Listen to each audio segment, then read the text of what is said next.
Aujourd'hui, qu'est-ce que nous laisserons à nos enfants 50 ans, 60 ans après? Vous n'avez pas une seule usine. Et ce monsieur qui arrive, qui est en train de pousser les gens dans l'industrialisation. Pour vous dire, tout ce qu'ils sont en train de faire sur l'agriculture, je vais prendre une parenthèse pour que ceux qui ne comprennent pas que ce président avait une avance, ils se sont trompés. Je ne parle pas sans preuve.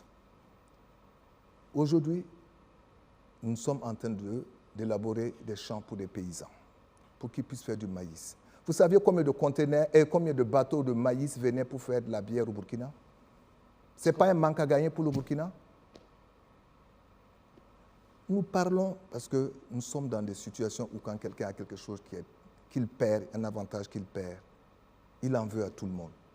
Quand il n'a pas un projet ou il n'a pas un poste qu'il veut, qu'il n'arrive pas à avoir, il en veut à tout le monde. Moi, j'ai fait 10 ans, j'ai été écrasé dans ce pays. Je n'ai jamais insulté quelqu'un. J'ai vu les huissiers qu'on envoyait chez moi pour me foutre à la porte au pied de mes enfants pour vendre ma maison. Tout ça, j'ai connu dans ce pays il y a 10 ans, à moins de 10 ans.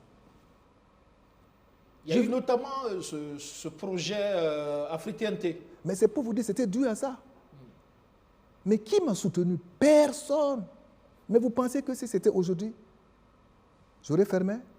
Mais avoir des décodeurs à 5 000 francs pour des consommateurs, pour pouvoir lutter contre la faim et lutter contre la pauvreté, parce que la télévision n'est pas un luxe.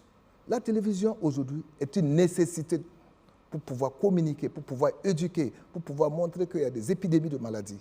On ne peut pas en faire un luxe. Mais j'ai été combattu. J'ai écrit au Premier ministre pour lui dire, ne le faites pas, vous perdez de l'argent. Ce que j'ai, je peux brancher les autres télés pour qu'on le fasse. Mais j'ai la réponse du Premier ministre. Mais ça ne m'a pas empêché. Même avec ça, on m'a mis tapis. Et vous avez abandonné finalement sur ce projet-là précis? J'ai ouï dire qu'entre-temps, vous devez investir quelque chose comme 1 million d'euros pour relancer les choses.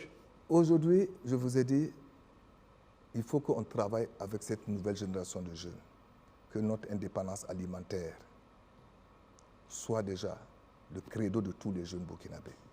Ça, c'est un. Mais je vous rappelle que je vous ai dit, c'est qu'il y avait de nouvelles technologies qui allaient arriver et que la TNT, on allait se planter. Je vous l'ai dit il y a 3 ans. Tout à fait. La preuve, avec 10 000 francs, vous avez plus de 200 000 chaînes à la télé. Comment aujourd'hui, au XXIe siècle, on peut accepter faire de la pub sur une chaîne de télévision nationale pour faire de la pub pour acheter une telle télé?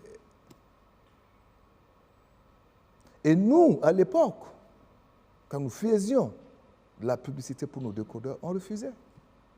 Mais voilà un peu ce que c'est le Burkina Faso.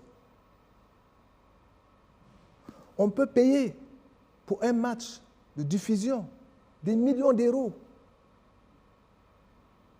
pour que ça soit diffusé sur des chaînes qui sont arrosées chez nous. Et on ne touche rien. Et on paie peut-être 30 millions à l'année au Conseil supérieur de la communication pour dire que c'est des redevances. Et on ne vous dit pas combien d'abonnés il y a. Nous sommes 22 millions d'abonnés. Prenez 10% de 22 millions d'abonnés, ça vous fait combien? Partez sur la simple raison même, à l'époque, avant que je ne vienne à 5 000, on était à 40 000. Donc, voilà des projets sur lesquels nous, on croyait qu'on allait être accompagnés, on allait être soutenus. On ne l'a pas fait. On ne l'a pas eu, ce soutien. Mais je n'en veux à personne. Et ça ne vous a pas empêché, en tout cas, donc c'est pour vous dire que, continuer.